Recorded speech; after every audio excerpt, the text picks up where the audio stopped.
Bonjour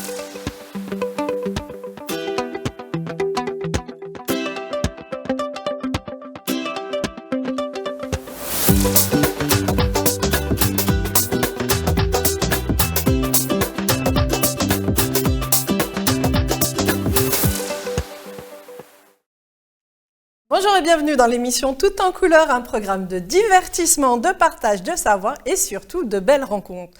Au sommaire aujourd'hui, nous commencerons par les good news avec notre invité partenaire Mehdi Kantaoui, fondateur de Tunisia Wellbeing, qui est parti au vernissage d'une exposition d'un groupe d'artistes à Carthage, formé par le grand artiste peintre Monsieur Tarek Farfar. Pour le bien-être, nous sommes partis à la rencontre du docteur Mohamed Telili, hypnothérapeute et formateur. Eh bien, il nous parlera de l'importance d'avoir un personnel qualifié et formé dans les centres de thalassothérapie. Pour la culture, elle est là avec nous. Nous avons le plaisir d'accueillir la grande chanteuse Wifa qui nous parlera de son nouvel album Looken. Et dans l'instant coaching, eh bien, on parlera de comment remonter la pente quand tout va mal. Bonjour Wifa. Bonjour Hilda, merci pour l'invitation. Merci à vous d'être là parmi nous aujourd'hui. On va parler tout à l'heure dans la rubrique culture de Looken. Looken, on se pose des questions sur le Looken, mais on va en parler. Mais d'abord, on va commencer par les good news avec notre partenaire Mehdi Kantaoui. Il est fondateur de Tunisia Wellbeing. Il est parti pour nous au vernissage d'une exposition d'un groupe d'artistes peintres qui a décidé d'exposer des tableaux dans un seul et même lieu, donc tous ensemble, un espace culturel à Carthage. Ça vous parle, Carthage ? Tous les artistes peintres ont suivi une formation qui a été assurée par le grand artiste peintre Monsieur Tarek Farfar, qui a perfectionné ses compétences et son savoir-faire à l'Institut des Beaux-Arts au Canada. On regarde ensemble.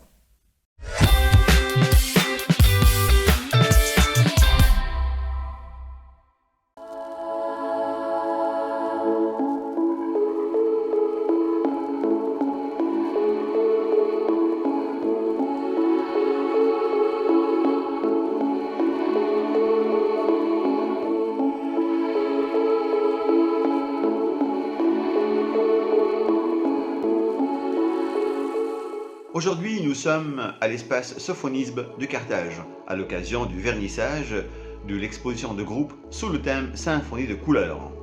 Il s'agit bien d'une dizaine d'artistes peintres qui exposent leurs tableaux. Certains sont faits à peinture à l'huile et d'autres à peinture à l'eau. Alors tous ces artistes peintres ont suivi une si belle et si longue formation qui a été assurée par le grand artiste peintre Tarek Farfar, qui leur a transmis tout son savoir-faire et toutes les techniques nécessaires. Alors l'exposition se poursuivra jusqu'au 14 mai. Ça sera donc une belle occasion pour tous les amateurs d'art pour s'y rendre et découvrir ce large choix allant de l'impressionnisme à l'expressionnisme avec une touche orientaliste. Donc moi je vais commencer à visiter l'espace et interviewer certains artistes peintres qui nous parleront de leur expérience, de leur passion et de tous ces beaux tableaux qu'ils ont réalisés. Allez, allons-y. Moi, c'est Tarek Farfar. J'ai une expérience de 40 ans entre études et expositions. Mon parcours a commencé au Canada. J'ai étudié l'art de la peinture à l'Institut des Beaux-Arts au Canada. J'ai enseigné tout ce qui est aquarelle et peinture à l'huile au Canada. Après une longue période, j'ai décidé de revenir en Tunisie pour travailler la culture de mon pays. Actuellement, en Tunisie, j'organise des ateliers de peinture à l'eau et de peinture à l'huile. Dans ces ateliers, mes étudiants ont appris de moi ce que j'ai appris au Canada, à l'École des Beaux-Arts. Aujourd'hui, il y a eu une certaine initiative de la part de mes étudiants qui ont souhaité organiser une exposition de groupe. Je les ai bien encouragés à le faire, mais mes étudiants ont souhaité que je sois présent avec eux à cette exposition et nous avons choisi comme nom Symphonie de couleurs. Pourquoi Symphonie de couleurs? Au fait, la chose sur laquelle je me suis concentré et insisté auprès de mes étudiants, c'est qu'ils se concentrent de plus en plus sur les couleurs, car ça dégage des ondes positives. Et à partir de là, dans chaque tableau, on trouve une certaine harmonie et un certain équilibre dans les couleurs, ce qui va attirer l'attention des visiteurs et amateurs de la peinture. Ainsi, chaque tableau aura une certaine beauté différente de tous les autres tableaux. d'où le nom de l'exposition Symphonie de couleurs. Je souhaite donc la réussite à tous les artistes peintres qui exposent leurs tableaux ici dans cet espace. Jusqu'à maintenant, il y a eu beaucoup de visiteurs. Le nombre de personnes présentes est assez correct, que je considère très positif dans l'ensemble. Plusieurs visiteurs à cette exposition ont été fascinés par les couleurs et les sujets traités par mes étudiants. Donc, je serai toujours là à les encourager aujourd'hui et demain. Et toute personne souhaitant développer ses compétences et maîtriser de nouvelles techniques de peinture, je suis prêt à l'aider dans cette spécialité. Je suis passionné par la peinture. La raison pour laquelle je suis venu découvrir les tableaux réalisés par les jeunes peintres passionnés. Ce qui m'a vraiment plu, c'est qu'il y avait beaucoup de monde qui ont visité le lieu pour découvrir pas mal de tableaux. Donc j'ai bien aimé et j'encourage tous les peintres pour leur réalisation de ces tableaux. Moi, c'est Khadija Benrouma Belhassen. Je suis artiste peintre. J'ai été formée au sein d'un groupe de peintres par le grand artiste peintre, Monsieur Tarek Belhouma, qui nous a transmis son savoir-faire. À partir de là, nous sommes devenus de plus en plus passionnés par la peinture. Nous avons tous participé à cette exposition de groupe. Je vois que notre exposition de nos tableaux de peinture est une réussite, étant donné que les visiteurs ont bien aimé ce que nous avons réalisé, et c'est bien le plus important.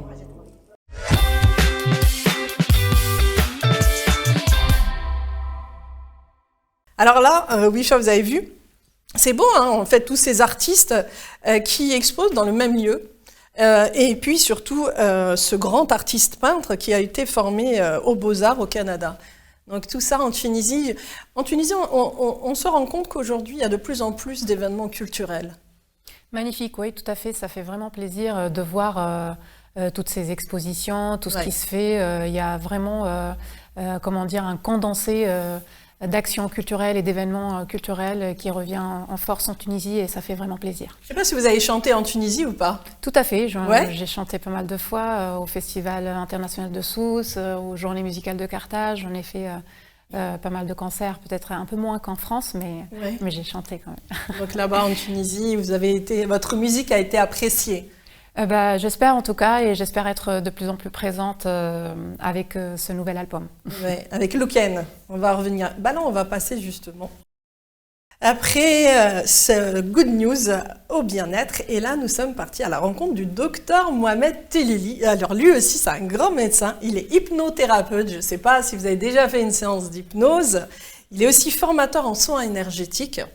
Et donc, pour lui, il est primordial que le personnel des centres de thalassothérapie soit formé, qualifié pour donner des soins de qualité aux curistes. Je pense qu'il a raison. Ah oui, tout à fait. Enfin, faut pas c'est important. Ouais, c'est clair. Surtout, il y a des techniques. Au niveau du corps humain, il faut connaître justement l'anatomie. Il faut faire attention, ne pas toucher la colonne vertébrale. Donc, il y a des soins où c'est vraiment spécifique. Et donc là, il a fait un petit coup de gueule, excusez-moi le mot. Hein. On regarde ensemble.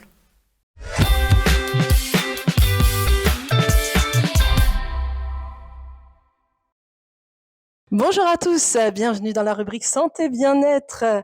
Dans l'émission Tout en couleur, je suis donc en Tunisie, à Tunis, avec le docteur Mohamed Telili. Bonjour docteur. Bonjour Henda, merci, ça fait vraiment plaisir, ça fait longtemps qu'on se connaît sur Facebook, mais aujourd'hui j'ai vraiment la chance de te rencontrer et c'est vraiment un grand plaisir. C'est un grand plaisir aussi pour nous parce que vous êtes quand même une pointure dans tout ce qui est les approches holistiques, énergétiques, l'hypnose, toutes ces thérapies alternatives qui vont permettre d'aller vers le bien-être. Vous pouvez nous parler justement un petit peu de toutes ces spécificités qui sont à votre arc? Tout à fait. Donc, pour moi, la première des choses que j'ai apprises dans ce domaine, c'est la thérapie énergétique et l'hypnose. Pourquoi? Parce que personnellement, je suis plus que certain, je suis convaincu qu'un un thérapeute, quelle que soit sa spécialité, quel que soit son domaine, s'il ne maîtrise pas les thérapies énergétiques, s'il n'a pas une bonne énergie, s'il n'est pas capable de transmettre la bonne énergie et d'équilibrer celle des autres, des patients, il n'arrivera jamais à soulager quoi que ce soit. Donc, j'ai concentré toutes mes études, tous mes efforts sur les thérapies énergétiques et le chef de file des thérapies énergétiques, c'est l'hypnose, l'hypnothérapie. Il y a deux types d'hypnose. Il y a l'hypnose thérapeutique et à l'hypnose de spectacle qui n'a rien à voir avec l'hypnose thérapeutique. D'ailleurs, il y a toujours l'amalgame entre les deux hypnoses. Je rassure les gens que dans l'hypnose thérapeutique, on ne peut pas manipuler les patients. Les patients restent totalement conscients. Ils sont très vigilants, d'ailleurs plus vigilants que dans leur état ordinaire. Et ils peuvent pas, on ne peut pas les manipuler. Et c'est une thérapie qui n'a aucune contre-indication et qui n'a pas d'effet indésirable quand elle est bien faite par des gens talentueux, des gens qui sont bien rodés, bien formés. Donc, j'ai concentré toutes mes thérapies sur la thérapie énergétique. D'ailleurs, même dans mon école, où je formais les thérapeutes en esthétique et en hydrothérapie, les 6 premiers mois, ils n'apprennent aucune manœuvre. Pendant 6 mois, tout un semestre, ils n'apprennent que les thérapies énergétiques. Parce que avec les thérapies énergétiques, les résultats sont spectaculaires, ils sont anodins, c'est une thérapie anodine et c'est une thérapie qui soulage très rapidement. Donc, et par la suite, j'ai opté pour l'esthétique. Pour moi, l'esthétique, c'est un outil pour les soins de bien-être et pour les soins anti-stress. Parce que quand on se regarde, quand on se voit dans le miroir et on a une bonne mine, on remarque qu'on a une bonne mine, automatiquement, ça remonte le moral et ça fait énormément de bien. C'est déjà un soin. Donc, mon premier soin dans la cure anti-stress ou anti-anxiété ou n'importe quelle autre cure, le premier soin, c'est le coup d'éclat du visage. Mais le coup d'éclat du visage, c'est pas comme le coup d'éclat classique qu'on fait dans les cabines et les instituts de beauté, c'est un coup d'éclat énergétique, avec l'énergie, et je le fais sans aucun produit, sans aucun appareil, et tu peux assister à une démonstration, et c'est spectaculaire, et c'est un coup d'éclat qui persiste. D'ailleurs, notre ami Mehdi a bénéficié d'un coup d'éclat. Je vais lui faire un coup d'éclat énergétique, il va faire la différence, va remarquer la différence. Donc, par la suite, j'ai créé l'école d'hydrothérapie. Je formais le personnel paramédical dans le domaine de la thalassothermalisme et balnéothérapie. Et par la suite, petit à petit, je me suis engagé dans l'architecture parce que c'est ma passion avant la médecine, l'architecture. J'ai toujours été passionné par l'architecture. Donc, actuellement, je fais l'architecture et la conception des centres parce que la conception obéit obligatoirement à des normes qu'on a établies ensemble avec Monsieur Fraj Dawes, paix à son âme, et Serzi Gousleti, paix à son âme. On les a perdus, les deux icônes de l'hydrothérapie. Et maintenant, je considère que l'hydrothérapie en Tunisie est orpheline. Pourquoi orpheline? Parce que les icônes sont partis et ils n'ont pas été remplacés. Et je vois qu'actuellement, c'est l'agonie de l'hydrothérapie en Tunisie, malheureusement. La Tunisie, en 2010, on a organisé le congrès mondial de l'hydrothérapie. On a invité M. Padalkar, c'est le cosmonaute russe qui a séjourné le plus longtemps dans l'espace et jusqu'à maintenant, et il fait actuellement des vols. Et la Tunisie était la première destination mondiale de la thalassothérapie. Maintenant, je ne sais pas pourquoi, les responsables de la thalasso en Tunisie de l'hydrothérapie insistent pour que la Tunisie soit la deuxième après la France. Donc, je ne sais pas pourquoi. Peut-être qu'il y a des lobbies, peut-être qu'il y a autre chose que je n'arrive pas à comprendre. Moi, je persiste et j'insiste parce que c'est très simple. Ça, c'est des statistiques des années 2010-2012. La Tunisie avait 165 000 curistes par an en thalassothérapie. La France, 320 000. Bon, à premier coup, on se dit la France, c'est presque le double. Mais ce n'est pas vrai. Parce que 80% des curistes en France sont des Français, il n'y a que 20% qui sont étrangers. En Tunisie, nous n'avons que 20% de Tunisiens et 80% d'étrangers. Donc, ce qui fait que 80% de 165, c'est largement supérieur à 20% de 320. Donc, la Tunisie, c'est la première destination. Mais on peut dire que les Français sont les plus grands consommateurs de soins de thalasso. Mais ce n'est pas la première destination. En 2014, avec la Fédération mondiale, la FEMTEC, on a élu Djerba la capitale mondiale permanente de la thalassothérapie. Mais je ne sais pas pourquoi, c'est un argument, ce sont deux arguments de vente, de commercialisation extrêmement solides et que les responsables en Tunisie, ni dans le tourisme, ni dans l'hydrothérapie, ils n'en profitent jamais. Je n'ai jamais entendu un responsable parler de la Djerba, capitale permanente de la thalassothérapie. Mais comment vous voulez commercialiser vos hôtels et vos centres si vous n'arrivez pas à exploiter les arguments de vente solides? Donc, il y a des lacunes extrêmement importantes. En plus, maintenant, on remarque que je vais entrer un petit peu dans les problèmes de l'hydrothérapie en Tunisie, de la thalasso. Je m'excuse, mais parce que ça fait mal. Ça me fait mal et j'ai vraiment attendu l'occasion pour qu'une chaîne aussi importante et aussi rayonnante que RTV pour me libérer, oui. C'est la délivrance. C'est vraiment, merci Hinda, c'est la délivrance pour moi. Parce qu'en Tunisie, personne ne m'écoute. Personne ne m'écoute. Oh, vous êtes quand même beaucoup écouté. Hein. On vous voit dans les chaînes de télé, dans les radios, un peu partout invité.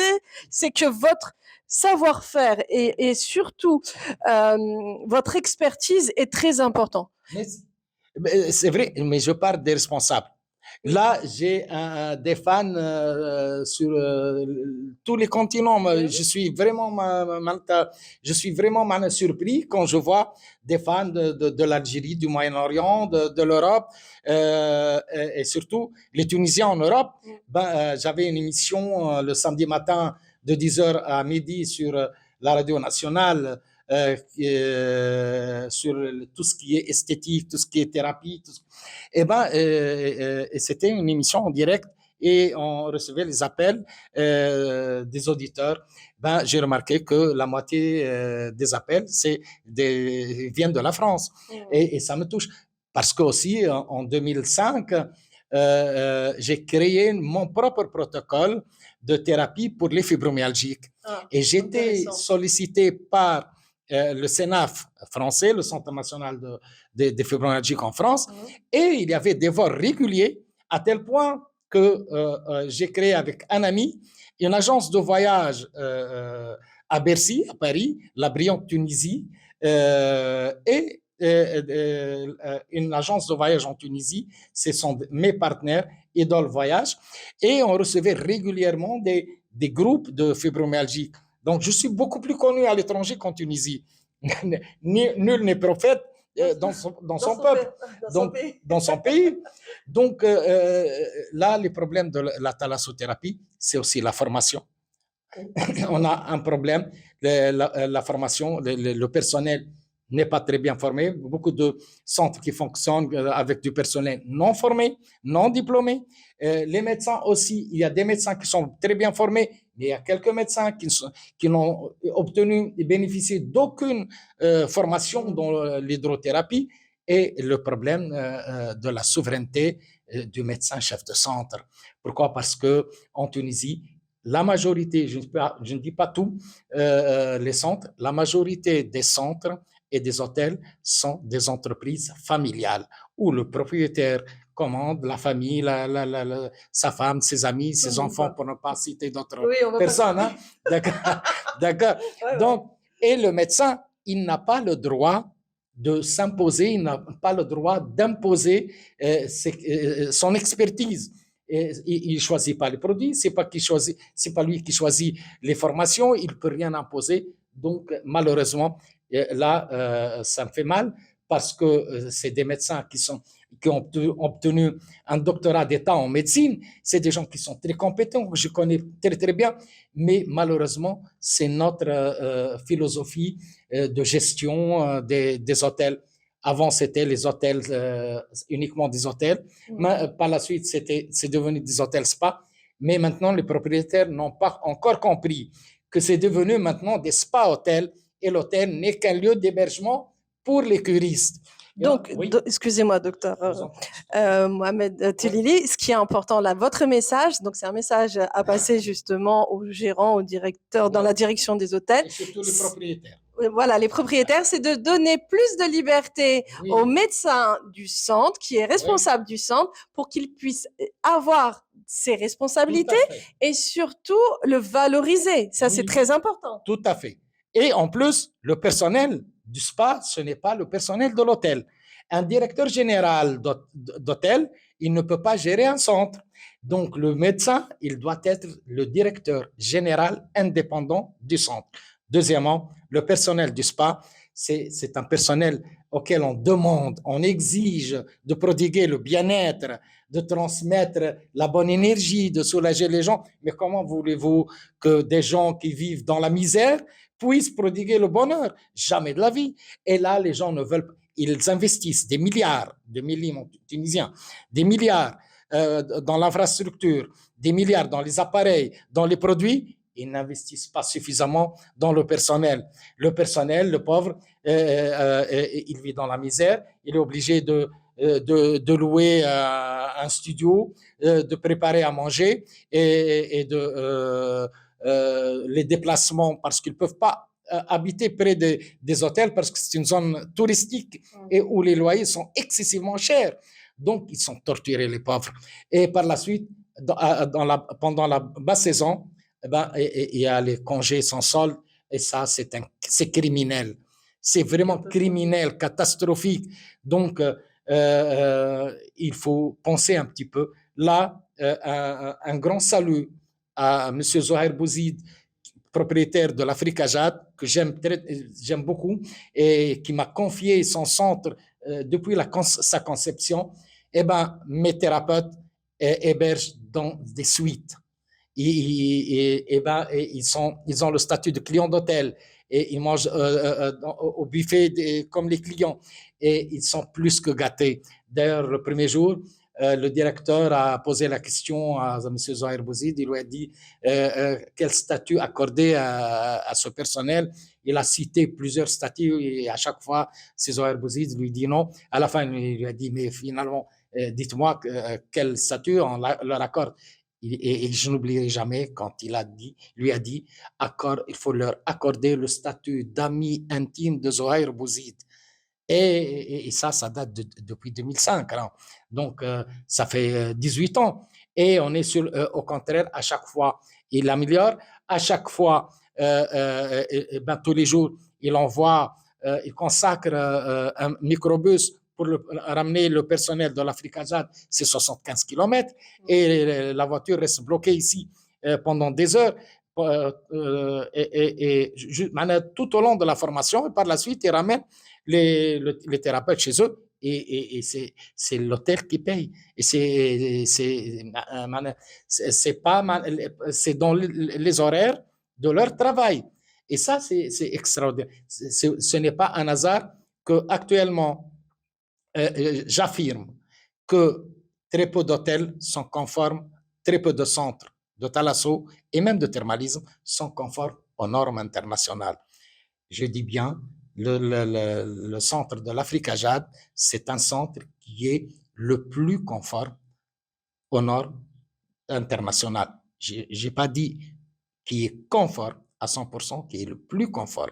Donc, ça, merci, je te remercie infiniment, Henda, parce que c'est vraiment la délivrance et c'est ce que j'ai voulu dire à tout le monde pour pouvoir promouvoir le tourisme de santé en général et le tourisme balnéaire et la thalasso, le thermalisme.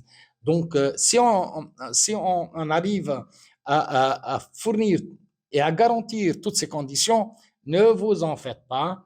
Le personnel est tout à fait capable de prodiguer le bonheur, les soins anti-stress les plus performants et les patients seront ravis et ça fera le bonheur de tout le monde. Merci beaucoup, docteur Tilili Mohamed. On a vu donc le coup de gueule du docteur parce que pour lui, il vise l'excellence.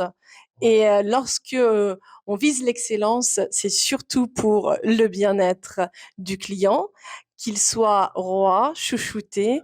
Et pour que le client soit chouchouté et se sente bien, il faut chouchouter le personnel.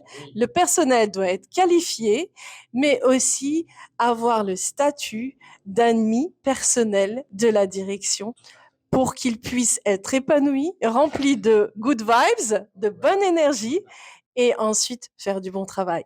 Merci beaucoup. À très bientôt.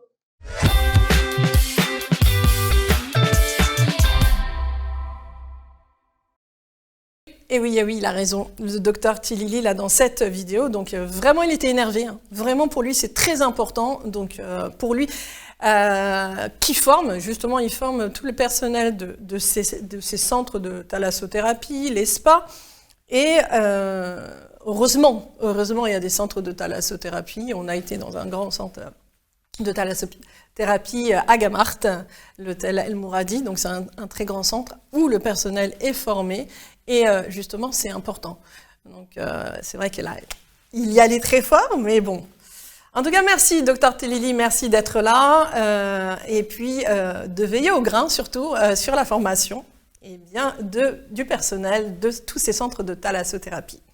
Alors maintenant, on va passer à la culture avec notre invité. Wifa, donc la grande artiste.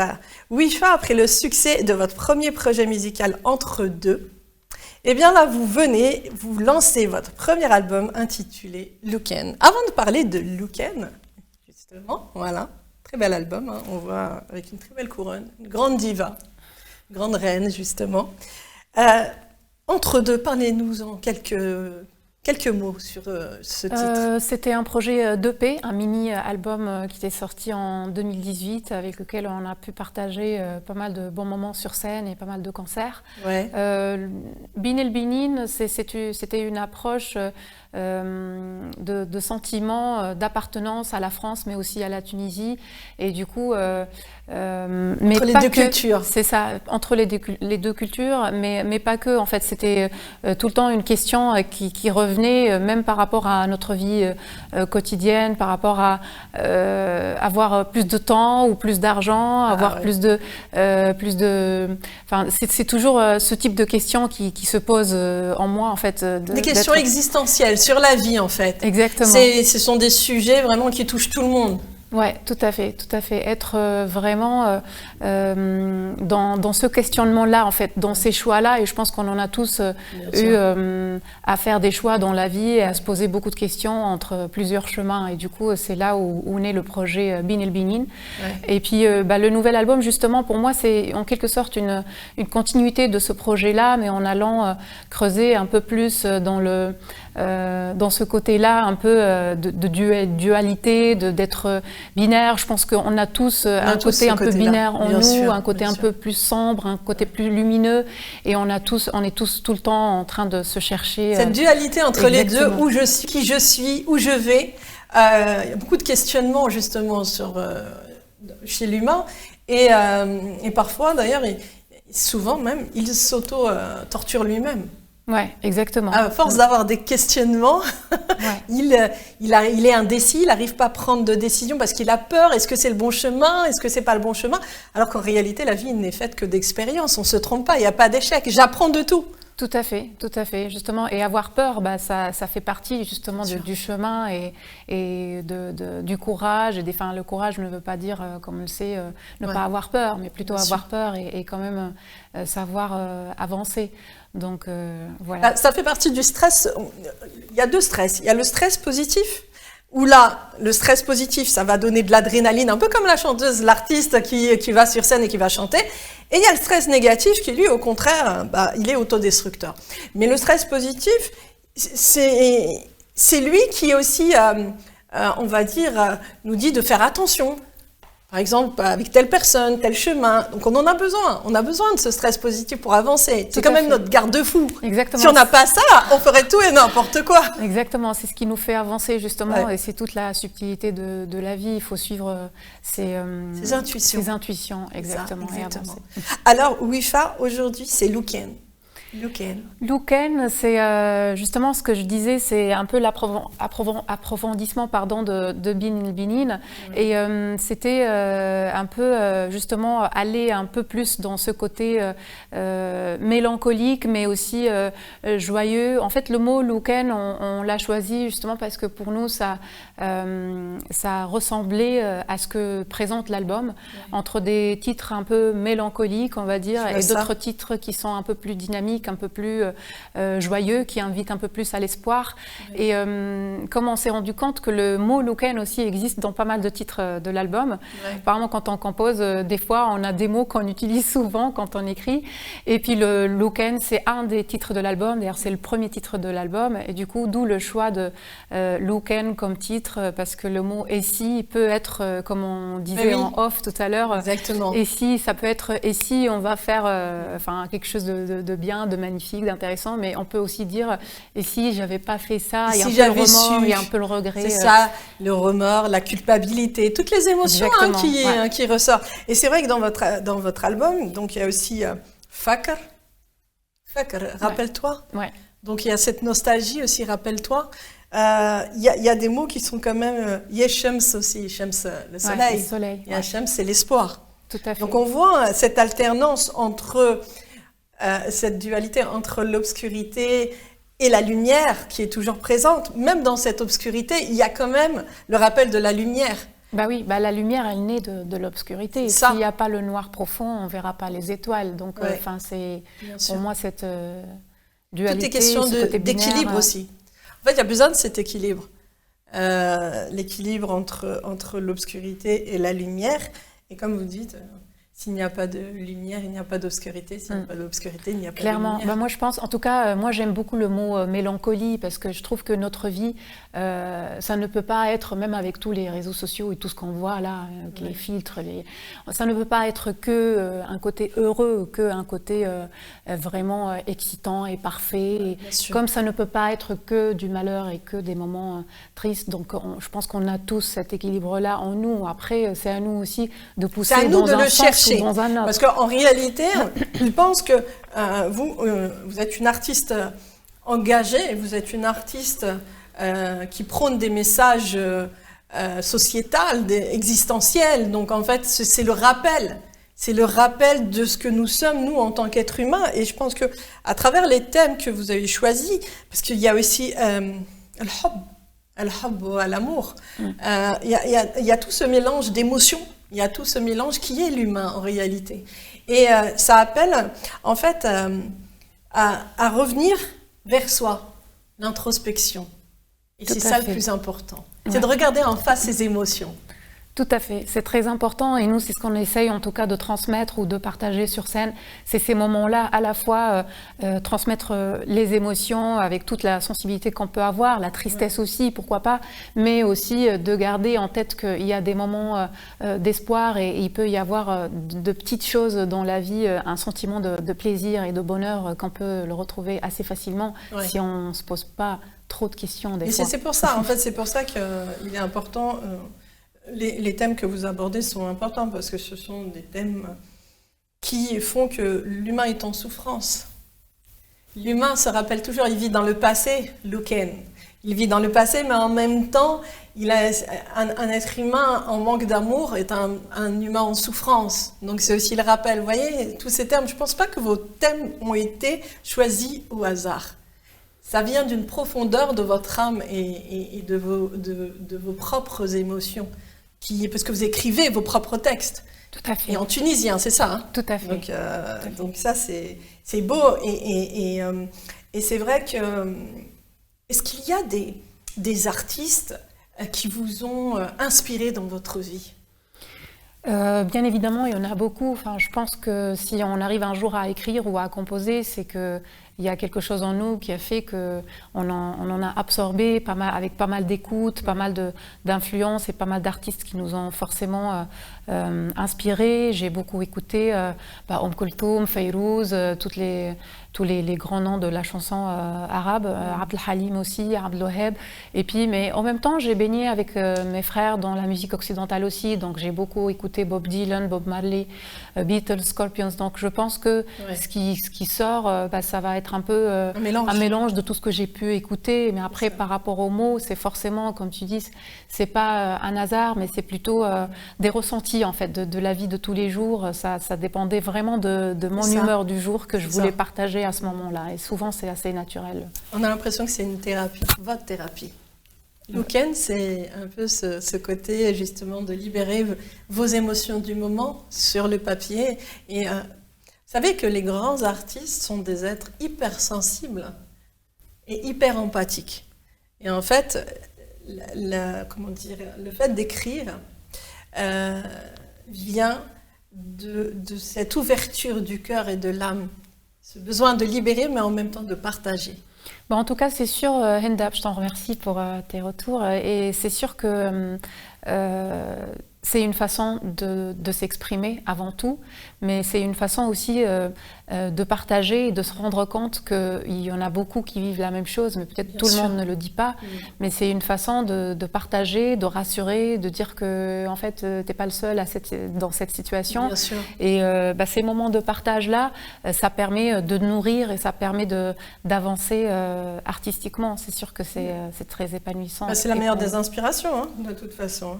Alors, vous allez chanter, un concert est prévu, donc demain. Exactement. Vous pouvez nous en parler, votre artiste Donc ce sera un concert de sortie d'album qui sera au studio de l'Ermitage à Paris le 31 mai, donc un mercredi, et je vous invite tous à vous joindre à nous. On va passer j'espère, une belle soirée. Il y aura pas mal d'invités. J'aurai Nidal Jawa au Qanoun comme invité, Skander Ben Abid à la clarinette, et puis je serai accompagnée aussi par les magnifiques Daniel Mallet, guitare et clavier, et puis Arnaud de Casanov, clavier et trompette. Donc c'est un concert qu'on préparait depuis longtemps. On a beaucoup travaillé dessus. Après l'album, on s'est mis à préparer ce live-là dans le but de le partager au max sur scène. Il y aura d'autres dates aussi au Chamarande, à Sarcelles, le 1er juin et le 11 juin. Et puis j'espère plus tard, plus de dates aussi en Tunisie et sur Paris. Et un peu partout dans l'international, pourquoi pas? J'espère bien. Parce que Louken doit toucher le cœur de tout le monde. Hein, pas qu'en français, en Tunisie, un peu partout, ils ont besoin de Louken. Hein, c'est important, c'est vraiment important. Non, c'est moi qui vous remercie parce qu'il faut vraiment des textes qui touchent l'humain. Aujourd'hui, on sait très bien que la culture, la musicothérapie est la meilleure des thérapies de l'âme. Et aujourd'hui, en fait, ce qui manque, c'est de toucher l'âme et le cœur des gens. Et quand je vois justement les titres de cet album Louken, on voit que c'est un album où vous vous êtes mis à nu. Vous avez délivré une partie de vous, si ce n'est pas 2/3 de vous. Vous voyez ce que je veux dire? Et on ressent à travers ce que je ressens de vous. Et c'est ça qui est beau. Ça veut dire que c'est des artistes comme vous qui doivent être soutenus et entendus un peu partout. Donc je vous souhaite être invité dans l'international. C'est vraiment ce que je vous souhaite le plus. Où est-ce qu'on peut l'acheter cet album? Alors l'album, il est sorti sur toutes les plateformes le 28 avril dernier. Et il sera aussi en physique à Cultura, au Fnac, un peu partout en France à partir du 1er juin. Et puis le 30 juin en version vinyle aussi. Donc allez-y, n'hésitez pas à aller découvrir. Ben voilà, bien, moi je découvre, c'est très très bien comme album. Alors maintenant, Wifa, je vais vous emmener dans l'instant coaching. L'instant coaching, donc en fait, on prend des sujets différents et on amène ceux qui nous regardent à la réflexion, un peu comme vous, à travers votre album.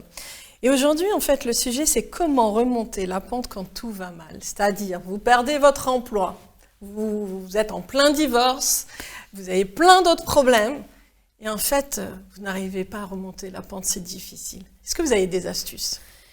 Moi, je pense, ayant passé par là, je pense que, comme tout le monde, quand on est dans une phase, ce que j'appelle une phase dépressive, complètement, on a du mal à remonter la pente, on n'arrive pas à se lever le matin, on n'arrive pas à avancer, on n'arrive pas même à faire les 1%, les fameux 1% pour avancer tous les jours. Moi, je pense en tout cas, de par mon expérience personnelle, qu'il faudrait tenter, en tout cas, essayer de revenir à l'essentiel dans le sens où les choses basiques de la vie, c'est-à-dire bien dormir, bien manger, faire du sport, prendre soin de soi, voilà, de son apparence. Et je pense que ce sont des petites choses que on voit pas vraiment leur valeur, mais quand on les fait, ça peut aider petit à petit à se sentir mieux et petit à petit à s'accrocher à des petites choses. Et peut-être aussi, je pourrais dire, ne vous fixez pas d'énormes objectifs, fixez-vous des tout petits objectifs que avant vous les faisiez aisément, vous les faisiez très facilement. Fixez-vous des objectifs même moins que ça pour pouvoir s'accrocher petit à petit et remonter. Avoir des petites joies à chaque fois, le fait de réussir. C'est très important en tout cas, oui, parce que vous avez dit, vous avez raison. Avoir une bonne hygiène de vie, c'est très très important. C'est-à-dire une alimentation équilibrée, faire du sport, faire de la marche, rien que de la marche, 30 minutes minimum à 1 heure de marche par jour dans un parc, dans tout ce qui est dans la nature. Pourquoi ? Parce que la nature est riche en ions qu'on appelle des ions négatifs qui vont vous permettre de contrebalancer l'excès d'ions positifs, malheureusement avec tout ce qui est pollution électromagnétique, les Wi-Fi, les Linky, les portables. Donc en fait, tout ça, ça nous charge. Le stress aussi augmente ce déséquilibre ionique au niveau du corps et crée aussi après des maladies, des pathologies. Les dépressions, la dépression est une maladie réelle qui va agir au niveau des neurotransmetteurs. Donc ce qui est important quand tout va mal, déjà, exactement comme a dit Wifa, c'est de se poser déjà et puis d'avoir une bonne hygiène de vie. Ensuite, ce qui est important aussi, c'est que vous prenez une feuille ou un cahier et vous écrivez. Vous écrivez en fait chaque jour, vous écrivez ce qui vous est arrivé. Écrivez toutes vos émotions, à la fois les expériences, les bonnes et les mauvaises. Vous écrivez tout. Pourquoi ? Parce qu'il est important pour l'humain de visualiser. Visualisation, je regarde, je vois. Donc sur le cahier, vous lisez tout ce qui vous est arrivé, vous écrivez. Et ça va vous permettre justement de libérer de votre inconscient, de votre conscience aussi, toutes ces émotions-là toxiques, anxiogènes, qui vous empêchent de vous libérer. Donc ce qui est important, c'est aussi d'arrêter de perdre son temps. Parce qu'on se plaint trop. L'humain, c'est comme ça. L'humain, en fait, quand il n'a pas... Il se plaint tout le temps. Quand il fait trop beau, il se plaint. Quand il fait trop froid, il se plaint. C'est marrant que tu en parles, Hinda, parce qu'il y a un titre dans l'album, justement, qui s'appelle « Hadma wa'aj bouhalou ». C'est en gros, voilà. Personne n'est satisfait de ce qu'il est, de ce qu'il a. Et d'ailleurs, je parlais du temps aussi, c'est marrant, parce que je parlais, quand on a de la pluie, on est mouillé. Quand il y a du soleil, il fait chaud. On est un peu dans l'ironie, mais on est dans cette ironie-là. Mais parce que l'humain, en fait, l'humain a toujours cette tendance à se plaindre de tout. Quand il a trop de travail, il se plaint. Quand il a perdu son travail, il se plaint. Quand il a trop d'amour, il se plaint. Il étouffe. Et quand il a plus d'amour, il se plaint. Il est malheureux. Donc en fait, l'humain, il est constamment dans une dualité et des contradictions à chaque fois. Donc il faut arrêter de perdre son temps et de se plaindre. Il y a aussi les personnes, en fait, qui vivent trop dans le passé. Donc ces personnes-là, quand elles vivent trop dans le passé, elle s'empêche de vivre le moment présent. Et le moment présent, c'est lui le plus important. C'est pas ni le passé ni l'avenir qui compte, c'est cet instant présent. Là, ici et maintenant, qu'est-ce que je fais? Comment je le vois? En fait, on ne vit plus, on survit. On a oublié de s'émerveiller de tout. De se poser, de regarder, ne serait-ce que sur un banc, et de regarder la nature, les oiseaux, les fleurs, les arbres, les couleurs, de regarder tout. Ouais. Et c'est ce qu'il va faire.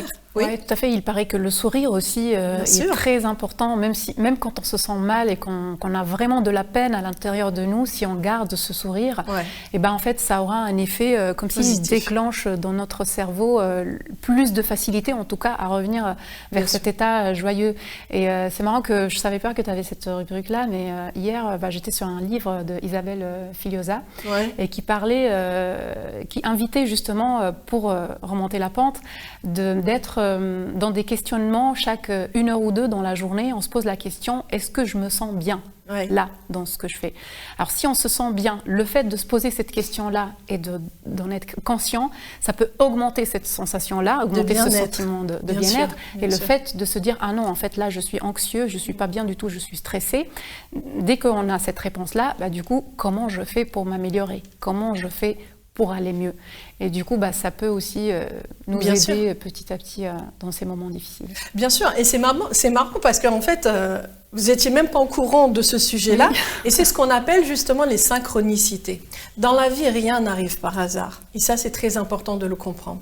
Si vous vivez une situation difficile, on dit toujours que derrière la pluie, le beau temps. En réalité, rien n'arrive par hasard. Il y a toujours une raison à tout. Parfois, l'être humain, en fait, lorsqu'il se met dans tous ces états, il n'arrive pas à voir pourquoi. Il n'arrive pas à comprendre. Et il dit, mais je ne comprends pas, pourtant je suis une bonne personne et il m'arrive toujours des problèmes, des catastrophes, où j'attire des personnes à problème, ou des personnes qui me trahissent ou qui me font du mal. Mais en réalité, il faut essayer de comprendre pourquoi. Le pourquoi, c'est déjà de prendre soin de soi. Tout à fait. Et puis de donner aussi de l'importance, justement, tu parlais tout à l'heure, au moment présent, d'en prendre soin et d'être vraiment dans le moment présent. Mais c'est important. Et puis aussi d'apprendre à visualiser le positif, comme tu disais, de chaque situation, de chaque événement, de chaque expérience. Il y a des personnes, en fait, qui, malheureusement, après un divorce, en fait, pensent que ça y est, c'est la fin. Malheureusement, il y a même des personnes qui passent à l'acte, qui font des tentatives de suicide ou même qui se suicident réellement. Donc, en fait, ce qui est important, c'est faire un travail sur soi, c'est apprendre à déprogrammer ces états émotionnels anxiogènes qui vous empêchent de vivre réellement votre vie. En réalité, c'est pas parce que vous allez vivre un divorce que c'est la fin du monde. C'est pas un échec. C'est ça que vous devez comprendre. C'est que c'est une expérience qui vous permet de grandir. Et là, on prend conscience aussi d'une chose. Lorsque on a un mal-être, on prend conscience que la plupart des humains sont dans la dépendance affective. Oui, il y a ça aussi. Après, on peut dire, moi, je pense que justement, des fois on ne se rend pas compte, mais quand on passe par un état ou une situation ou une période très douloureuse, on ne peut pas savoir. C'est de là où ça peut naître justement des choses plus positives qu'on peut recevoir dans la vie. Mais c'est pour ça qu'il faut se poser. Quelque part. Mais oui, mais c'est pour ça qu'il faut se poser. En fait, il faut beaucoup relativiser. C'est pas la fin du monde qu'il y ait un divorce ou qu'il y ait la perte d'un emploi. Il faut ouvrir le champ de tous les possibles. En réalité, derrière, qu'est-ce qui va se passer? Et si je suis positive, je me dis, en réalité, il va se passer que des belles choses. Parce que moi, l'inconnu, j'aime bien. L'inconnu, c'est le champ de tous les possibles. Et donc, il y a plein de synchronicités qui vont venir. Pourquoi? Parce que j'ai pris conscience de ma valeur et parce que je sais que rien n'arrive par hasard et que tout est parfait. Même si parfois, c'est difficile parce qu'il y a des émotions douloureuses. La perte d'un être cher est très difficile. Le deuil est difficile. Mais en réalité, tout dépend de sa croyance. Il y a des personnes qui vont être croyants et qui savent qu'ils vont se retrouver et puis que l'âme est éternelle. Il y a d'autres personnes qui ne sont pas croyantes et puis malheureusement, ça va être beaucoup plus dur. C'est pour ça qu'on dit que ta foi te sauve. C'est la foi qui nous sauve. Tout à fait. Et tu parlais aussi de la dépendance affective. Affective, justement. Ouais. Moi, je pense que c'est comme un cercle vicieux, en fait, qui fait que tu perds petit à petit la confiance en toi. Exactement. Et je pense que pour s'en sortir, et c'est très difficile, hein, parce qu'à chaque fois, il y a le sentiment de culpabilité, puis la dépendance revient, puis hop, j'ai pas fait ça, donc c'est la confiance qui est encore impactée. Et je pense que pour sortir de cela, il faut d'abord aller chercher l'enfant en nous-mêmes. Guérir l'enfant, exactement. Guérir l'enfant intérieur, parce que c'est très important. Nous avons tous cet enfant intérieur, et donc il faut le prendre dans les bras. C'est peut-être un peu bizarre ce que je veux dire, mais n'hésitez pas à vous prendre dans les bras. Pourquoi ? Parce que cet enfant-là, vous êtes sa meilleure amie ou son meilleur ami, et cet enfant intérieur qui est blessé, la plupart du temps, qui manque de confiance en lui, la plupart du temps, qui se sent abandonné aussi, la plupart du temps, n'a besoin que de votre amour. En réalité, vous êtes entier avec vous-même. L'autre n'est pas votre moitié. L'autre vous accompagne sur un cheminement de vie, un cheminement spirituel pour vous élever, mais en réalité, vous êtes entier avec vous-même. Et ça, c'est très important de comprendre. Ainsi, vous vous détachez de tout en étant dans l'amour. Donc, quand tout va mal, comment remonter la pente ? La première des choses, c'est de vous aimer. Ça, c'est très important. De vous donner tout l'amour nécessaire. Et puis, aussi, d'écrire de nouveaux projets, de nouveaux objectifs. Parce que les nouveaux projets dans la vie, c'est ce qui donne aussi l'adrénaline. Et ce qui vous donne la joie d'avancer, de transmettre et de croire que tout est possible. Je pense que ça aussi, c'est important. Puis faites le tri aussi dans votre vie. S'il y a des personnes que vous devez laisser partir, laissez-les partir. Arrêtez de les retenir à tout prix parce que vous avez peur d'être seul. Non, pas besoin. Il y a le champ de tous les possibles devant vous. Il y a d'autres personnes qui vont rentrer dans vos vies. Laissez partir ce qui doit partir. Que ce soit dans des personnes, que ce soit dans le travail, que ce soit dans n'importe quel domaine. Laissez partir ce qui doit partir et laissez rentrer ce qui doit rentrer. Et ben voilà, c'est beau, c'est le mot de la fin, hein, on va dire ça. Hein. Puis occupez-vous de vous surtout. Hein. Faites-vous plaisir, arrêtez de culpabiliser parce que vous occupez de vous. Que vous soyez maman ou papa, bah, vous avez le droit aussi de vous occuper de vous. C'est important, d'accord ? Merci en tout cas. Merci WIFA. Merci à vous, Menda. On souhaite encore un très grand succès à WIFA pour son nouvel album Luken. Luken rempli de profondeur, d'amour. Et oui, Luken, les souvenirs. Mais en réalité, c'est ici et maintenant. Luken ont réussi nos vies. Hein ? Ce serait important. Ah, ça c'est beau. Très belle conclusion. Merci, Menda. Merci à vous, WIFA, et bon concert pour demain et pour les autres dates. Et je vous souhaite vraiment de chanter dans l'international. N'oubliez pas, WIFA, n'hésitez pas à l'inviter partout dans le monde pour qu'elle puisse transmettre son message d'amour, son message de réflexion de l'humain, parce que l'humain doit réfléchir par lui-même, bien sûr, pas à travers les réseaux ou toutes les programmations erronées, par lui-même, l'introspection. Revenir à soi. Merci à tous, merci de nous avoir suivis sur RTV dans cette émission Tout en couleur. Je vous dis à très bientôt. Au revoir.